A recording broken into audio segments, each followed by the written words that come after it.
Good morning.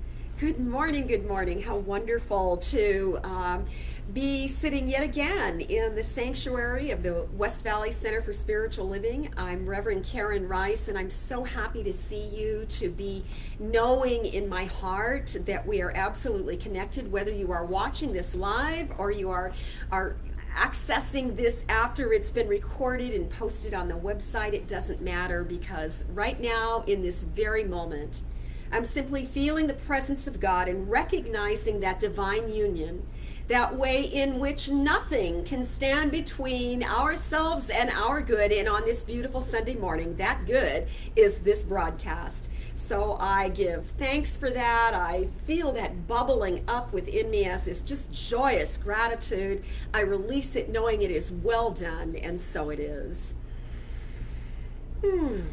And that's a way to kick off a Sunday service. If you can't have the band here and the whole gig, that's a way to do something. We just do what we know we do best. I have had such a fun time this week preparing this message, because it's kind of an inside-out, unusual kind of message on spiritual principle, because I'm going to talk about something that we don't talk about a lot, and that is the choice of veto.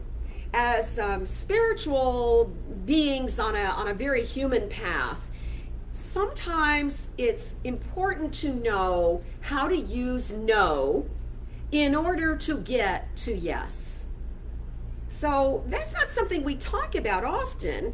And yet, as you look at the history of metaphysics, the beginnings of New Thought, it was a crucial part of our teachings. So I want to talk to you about that this morning in a real practical way that will be very useful for all of us as we are living in these chaotic times. I love that term, chaotic.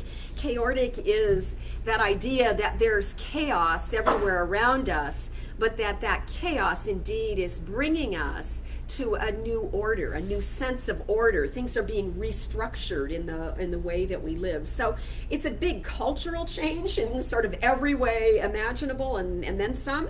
Seems like every couple weeks or month or so we add something new to the pile of what we're praying for and how we're actively, consciously moving through our own thoughts around all of it. And today is going to really give you some guidance on how to manage your own self through that, through a spiritual practice that we call denial.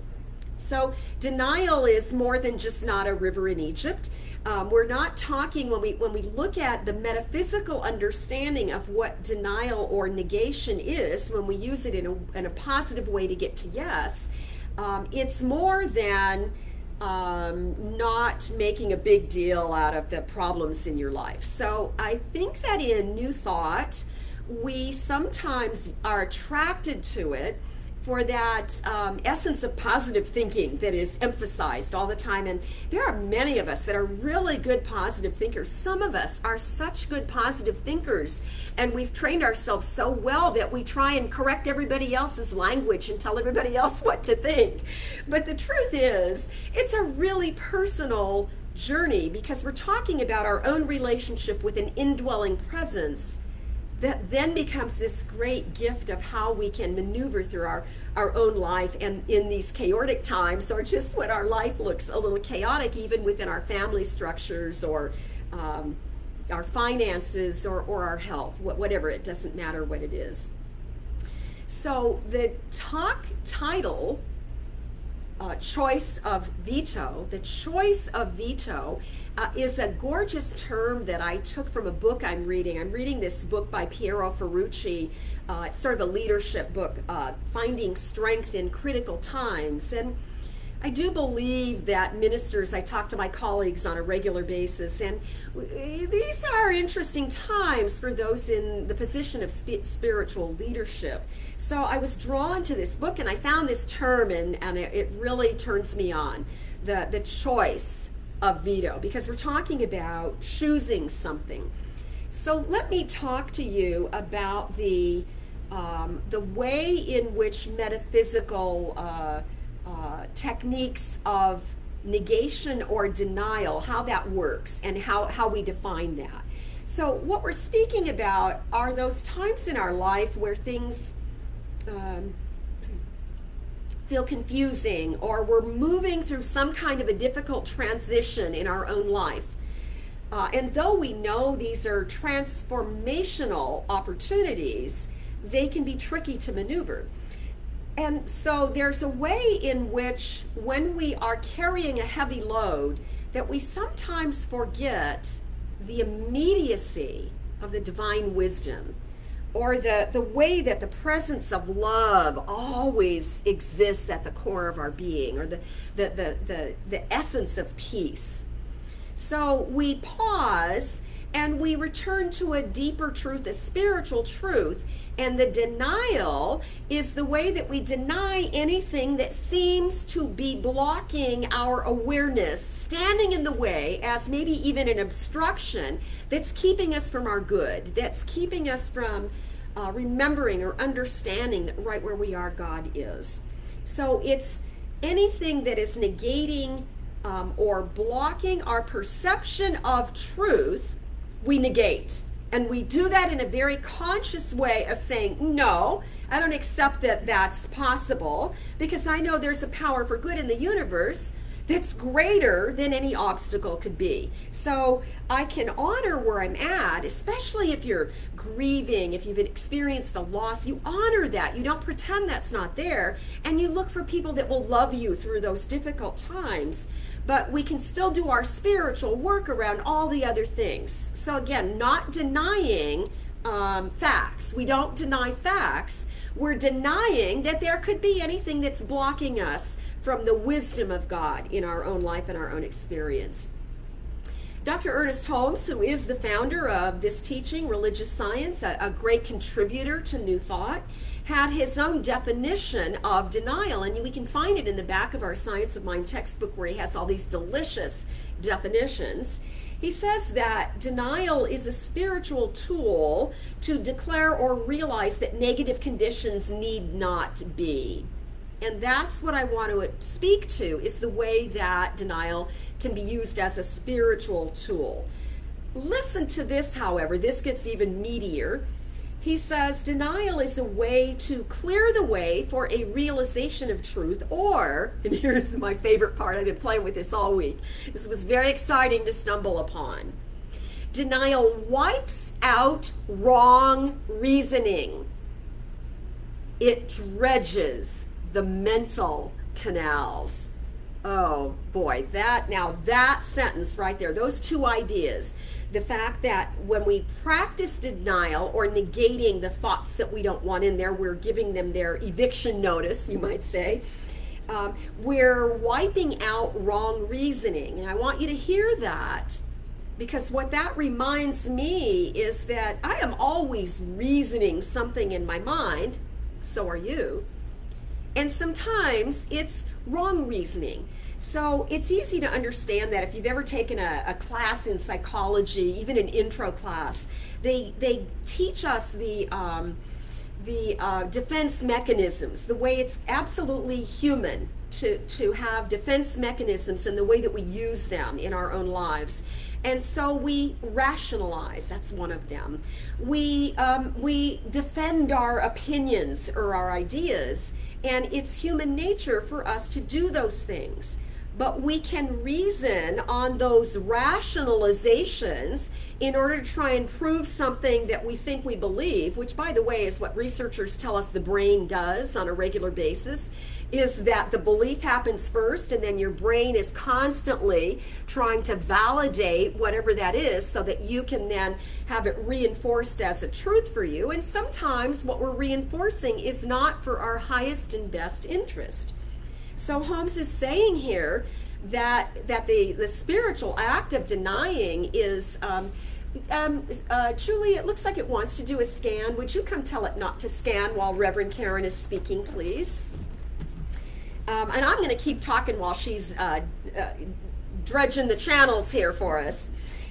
So that wrong reasoning, we can look at that and be smart about it, right? But here's where it gets really juicy when he says we want to dredge the mental channels. I love images. I love good combinations of words that help me get a mental image. And that dredge the channels is a really good one, because that just implies like that rotor-rooter that you go in and you clean it all out so that things can flow and smooth again. But I have a personal relationship to that idea of dredging a channel because I lived in Bangkok for a short period of time in the 90s. And in Bangkok, there are canals all through the city. So we lived right on the Chao Phraya River, but around us were all these canals. And there's wisdom in using those canals as a means of transportation, because the city is so overpopulated that it has 24-hour traffic jams. And we learned to get around the city by way of the river, and it was fabulous. Plus, it was really fun. So the canals are everywhere. And think of Bangkok. Some of you have been to Bangkok, I know. But think of Bangkok as a city in a jungle. That they cleared away a jungle to build this massive, busy city, really, really populated. And in that city, you bump into jungle experiences all the time. So what happens in the canals is that all those pretty little lotus flowers and all the plants that grow on top of the water, we love seeing that in the West. Well, that can be a real problem for them in keeping the canals flowing and running. So every so often, they have to dredge the canals and clear away the rotting vegetation to kind of give the canal a fresh start or a chance to keep the river water running through it in a healthier way. So we saw that done. That's just a part of living in a city where they have they call them klongs, Klongs. They call them klongs, these beautiful canals, and what a fabulous experience to hire a long-tail boat. Sometimes I would do that on my own while my husband was busy working, and I would go off on my spiritual pilgrimage and visit temples or go to the floating market. And as you travel in the klongs, you see the way people live their life on the water in the stilted homes. It was an extraordinary, the best part of the experience, I think, was really embodying the way of life in a different culture, a culture so extremely different. So the whole idea is that we keep those channels cleared and we keep the divine ideas moving through our own minds. And then Holmes goes on to tell us this, that we should realize that it's just a starting place, that negation or the use of denial to get rid of any ideas that we can't have that oneness with God, that it's a starting place. In this quote, also from the Science of Mind textbook, Holmes said, "Dredging the mental channels is a preliminary step. We deny the false only to affirm the real."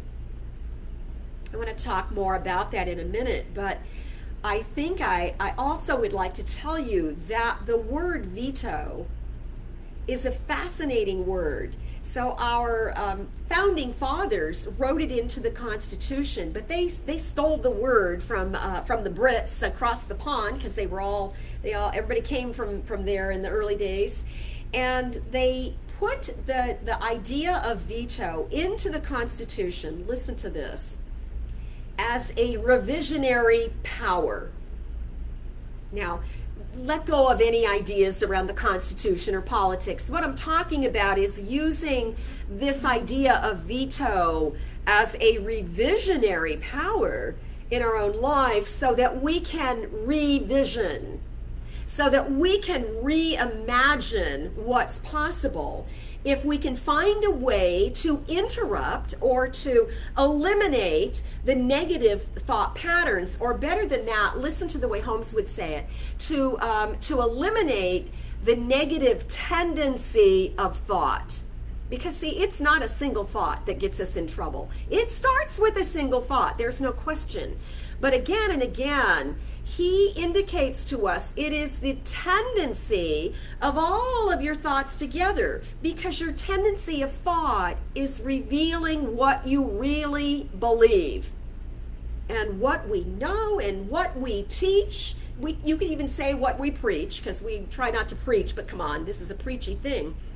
It is done unto you as you believe. So we want to really take a firm look at that and see the beauty in the idea that it's a revisionary power. It's a gift of reimagining. It's a way I can stop and take a breath and choose again with the power of no to get me to yes.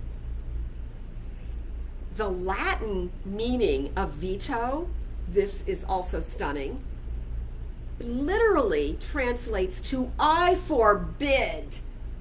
Have you ever prayed? Have you ever put your demand on the law, doing a nice 5-step treatment? And sometimes I get so wrapped up in that middle place, the realization place. And sometimes before I get a good realization, the affirmation's going, I need to argue it out a little bit. We call that argumentative prayer, but that's where we use denial, in that use of argumentative prayer. And sometimes I get so firm and I'm putting my demand on the law. I am really putting my demand. But remember that the only one I'm trying to convince while I'm praying is me, not God. We're not arguing with the divine. We're arguing with ourselves, and the firmness comes in the way I'm saying, I forbid that negative thought to have control of my mind. And I am using the words of this prayer to pull me back into that great, beautiful flow of life. You know, the classical metaphysicians had a great contribution to all of New Thought, and I would even say to what we call progressive Christianity. Emma Curtis Hopkins is considered the teacher of teachers. She's sort of the mother of New Thought, and I say that because all of the great New Thought founders that started churches that now fall under that title of New Thought, they all studied under Emma Curtis Hopkins. Now let me tell you something. Emma, well, first of all, if you know me, you know I love Emma. I have an intimate relationship with Emma, and her writing makes great sense to me, but I can read it through the eye and the heart of the mystic. It's very sort of poetic, and it doesn't make sense. Don't go home and pull out the book. Well, you probably are home, aren't you? Don't go pulling out your book thinking you're going to get all revved up to read it. Remember, when you open Emma, you're looking for gems. You're not looking to read it and make sense of it. You're looking for something that makes immense sense, a little part of a sentence or something, or just even a few words. And then you're allowing yourself to be fed on that.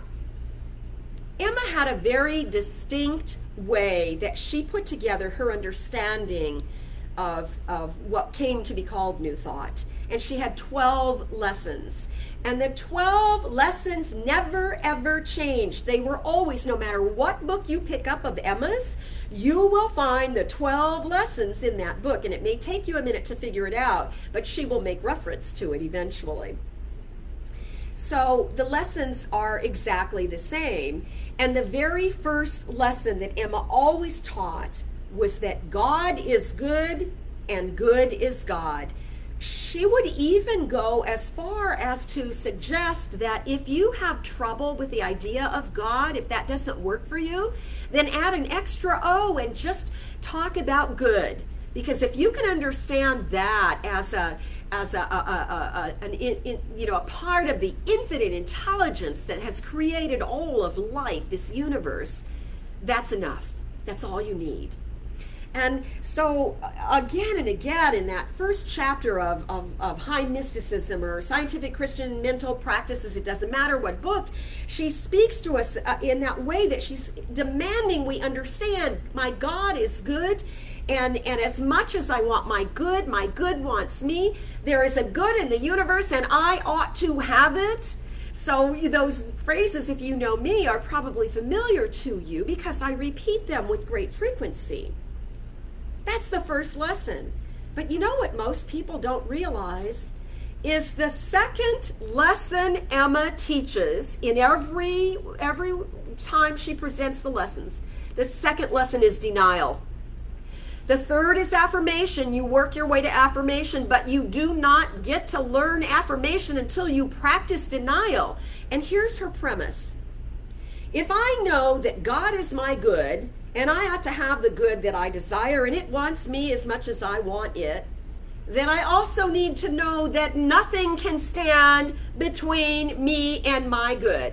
And so if I am praying for my good, then clearly something has been in the way in my belief system that has blocked me from receiving it. Yay, I've realized it because now I'm doing a treatment for it. Now I've stopped and I've went, wait a minute, I don't have to be living this way. I could be living that way.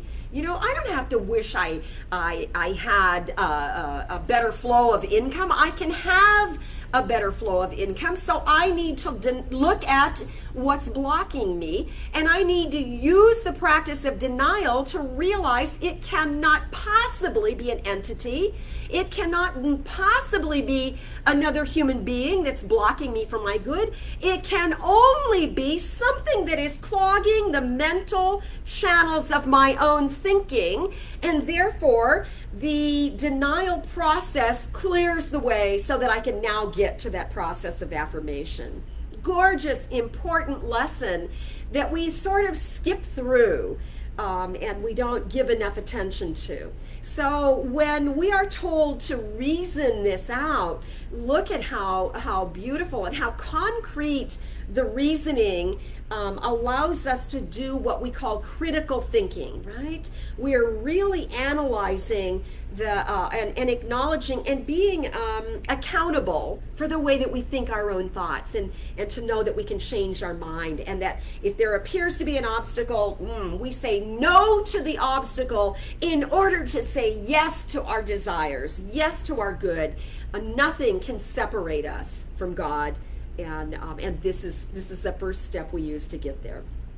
So it's right at the foundation of what we teach. It does suggest that we must have a willingness to look at the facts in our life and then to choose how we want to do this dance of life around them. I wanted to mention this morning that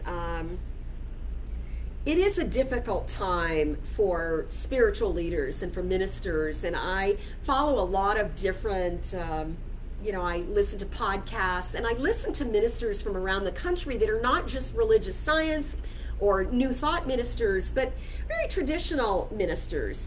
And they're showing us that we need to, as leaders, we really want to be careful that we're having good self-care, and that we model good self-care for you to see as well, and that this is a time where we want to be sure we do all the right things. So it seems that there's this, everybody around the country, many of the congregations and spiritual religious traditions have now taken the time to put out surveys to their congregants. And we have done that. If you missed it, it was great fun. We circulated our survey for 2 or 3 weeks in the month of April. And this week I was working on putting them together on a storyboard that I've been working on and is now available for your viewing pleasure. Should you come to the building, it's in the bookstore area, so you can. It's a piece of what I've put on the. It's the plan for reopening or something like that. We have it in phases, and it's all spelled out. And what's happened is that ministers are starting to compare the results of this survey, and I have here one that was really good. I found it on the Religious Science Ministers Listserv, CSL, and it comes from a church in Lawrence, Kansas. So it's right in the middle of the nation, and it's from a Mennonite church, Reverend Joanna Harder, And some of the questions are exactly the same questions I presented to you, because all of us have been given through our parent organizations models and samples, and then we're looking for what's important in our communities. So I want to read you some of the comments people wrote from Kansas for two reasons. One is they're funny, and they're written in such a way that we can find humor in it, and we can laugh because they're not us making these comments. But two, because they really do depict the very same comments that you wrote. They're a little more colorful than the way that I read from our community. But the first question that I'm going to share with you is one on how comfortable are you in returning to the center. So I want to say that even the churches across the country that have already reopened, they're noticing that they're getting about a 25% attendance record. So 25% of who normally attends on a Sunday morning, not of your whole membership. And about 25% responded that they're ready to come back right now. About 25% are on the other side saying, no, I'm going to really take my time before I come back. In the middle, you get the bell curve. Just like in everything else, you could look at this in bipartisan, in politically. You could look at this in how friendly we are with technology. You're always going to see this bell curve. So we got 25%, 25%. That means a whole other half in the middle in the bell curve who are kind of, I'm careful, but I'm ready, and all variations of thought on that. So listen to the comments. That these comments are from Kansas, not from the West Valley. They're great. One person said, "COVID isn't real. God will protect us from it." Another person said, "If we don't meet in person by next week, I'm finding another church that really believes in God." That's a good one. And then another comment that said, "If we meet in person within the next year, I'm finding another church that values my health and safety." Can you see the predicament here? We're kind of all over the board. And then in another question we asked, this is a question we used also, what would make you comfortable? What do you need to see the church do before you're going to feel like you're ready to come back? What kind of things do you want to see in place? So all the things that you want, we've already taken steps to do because the different city ordinances or recommendations from the government have already smartened us in that way. So we will be requiring face masks and social distancing, and we do have we have an abundance of hand sanitizer because I put out an ask and you responded, so we have a lot of hand sanitizer all over the building. We will not be passing the collection plate. We won't have any handouts, and we unfortunately will also not be in the social hall sharing food, and that'll probably be for a little while before we do that. So then, people put down they ticked off their best answers in the multiple choice part, but then here's the place for comments again. And here's what they said, and again, I want to say, I'm reading Kansas, but man, they sound just like you in this one. Someone said, I won't come back at all unless everyone is required to wear a mask. And then somebody else said, I'm not coming to church at all if I have to wear a mask. Somebody said, I won't come back unless I'm not made to feel guilty because I am wearing a mask. And then someone else said, there's no point in worship if we can't sing. So I just want you to see that, this is complicated. Here is the letter. So this minister from Kansas forwarded this information to the leaders in her church. Dear leadership team, I am sending the results of our recent congregational survey. We sent it out in hopes of gaining some clarity about how to proceed with church activities during this time. I give up. Sincerely, your pastor. I know, that's great, right? So I don't give up. I'm going to tell you I don't give up. And I'm going to be really honest. I'm as frustrated as every other minister in realizing this is not about choosing what color paint we're going to put on the exterior of the building. That was a tough task, and it was frustrating for me because there was no way to make, it was impossible to make everybody happy. And even more so, that is true in this, because this is a time and a condition that we are indeed moving through. We're not staying here. We're passing through this condition, but it has created a sense of vulnerability.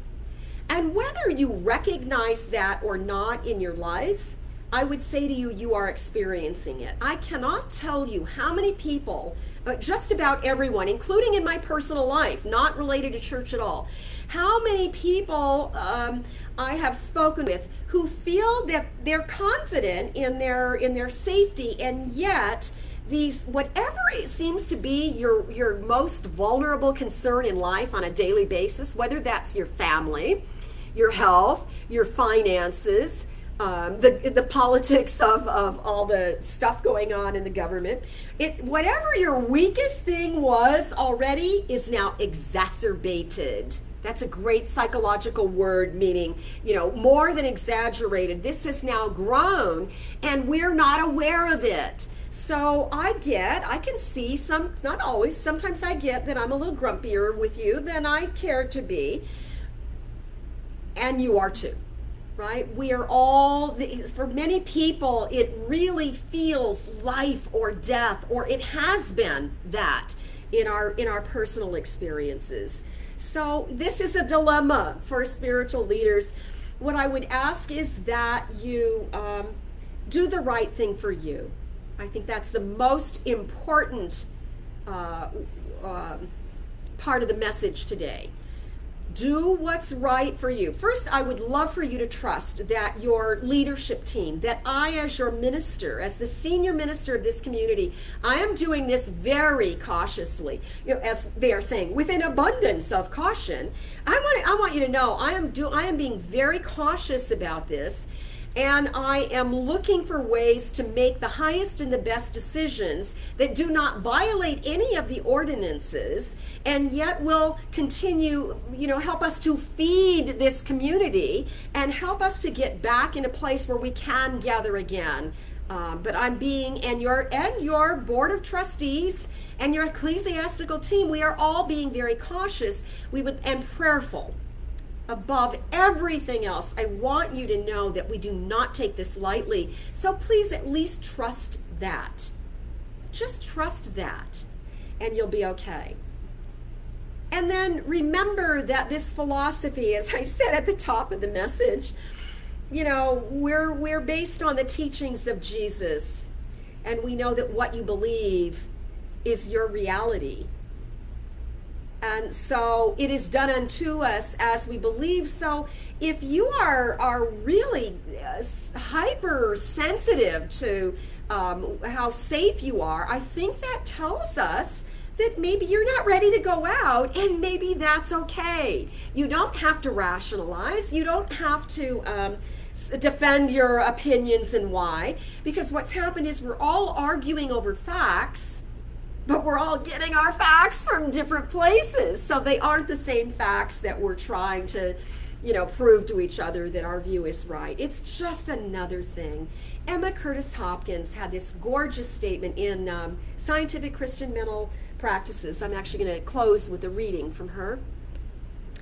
But there's a place in here where she speaks about a four-leaf clover, that if you are a person that has great faith that a four-leaf clover will bring you good luck, then it will work, because we infuse the clover with our belief, and it is true.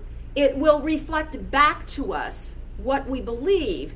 And that comes in the context of her sort of talking about seeing a doctor, a prayer or a pill, sometimes we say, that each of us individually needs to do what's right for us. So think about it like that, in the simplest of terms.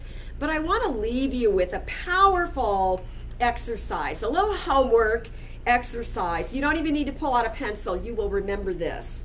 And if not, text me or call Cheryl. It's on page 37 in Scientific Christian Mental Practices, Emma Curtis Hopkins.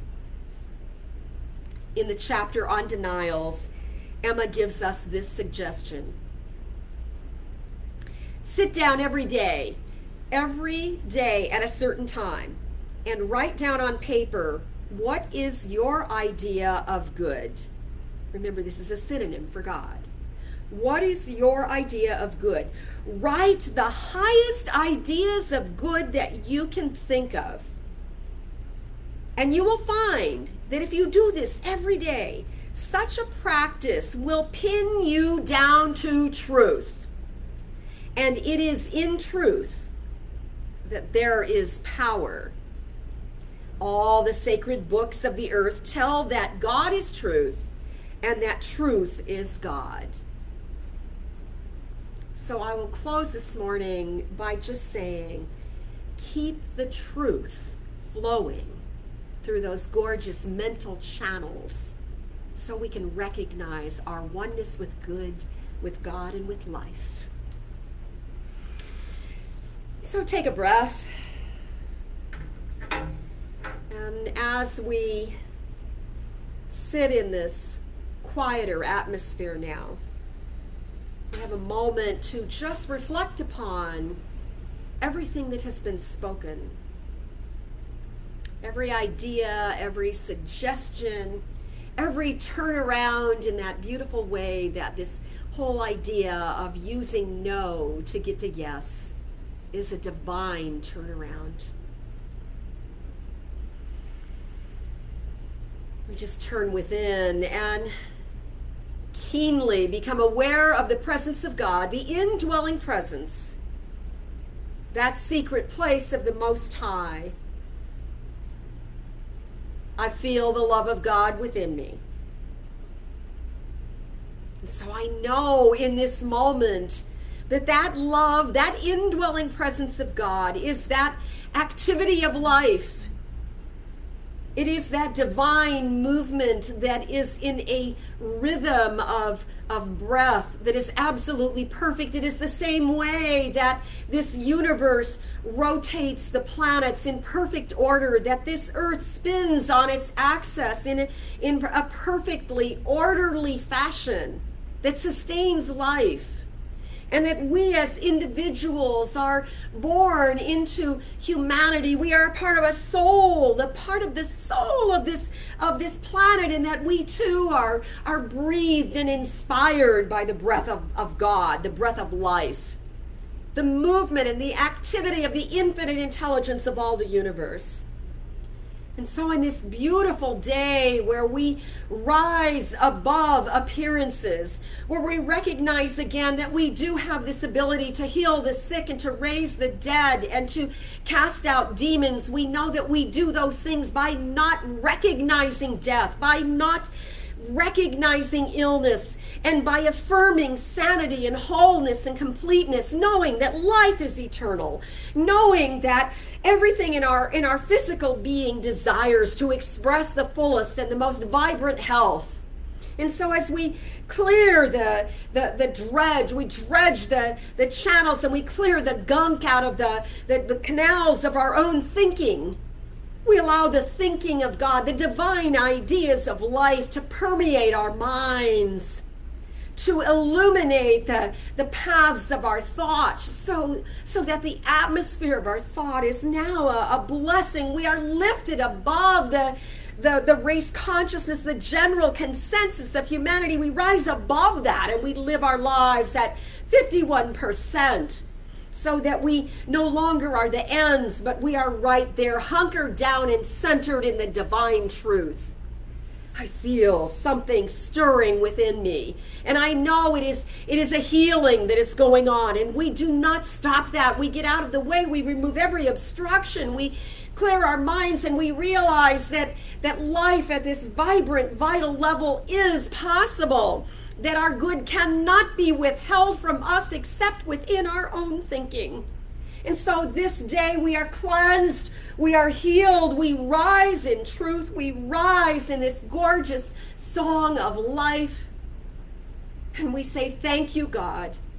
Thank you, Infinite Spirit. How much gratitude I feel bubbling within me for knowing that peace is mine, that truth is revealed, and that all is well. And so I know that the vibration of the words of this prayer contribute to the healing of this planet. Bless every person that is listening and touches the lives of all of our loved ones, because that's the way truth works. And so with this great heartfelt sense of gratitude, I release these words into that divine law, into the beautiful synchronicity of love and law. I let it be. And together we say, and so it is. Wow. Woo! Yeah, I hear that. I feel that. I know that to be our truth. How wonderful to be a part of a community that is so based on prayer. And I am passing I've been given a couple fresh, brand new checks. I've been given a flow of income to put into the contribution plate there. And if you want to contribute, I'm so happy. Man, I'm so blessed to be loved by a community, supported financially by a community that does want us to regather again eventually down the road, and it's all God, right? So if you're in a place where you'd love to drive by and just say hello really quick, we'll have the offering plate out front for a few minutes, and I always love seeing you. I will be bringing you information. I'm getting itchy. I'm getting ready. We got some meetings coming up, and I'm thinking that it's time for us to at least have a few people at a time in here. But I'll let you know. When the time is perfect, I'll know. I'll let you know. Meanwhile, I love you. I love you. Namaste, my friends. And so it is.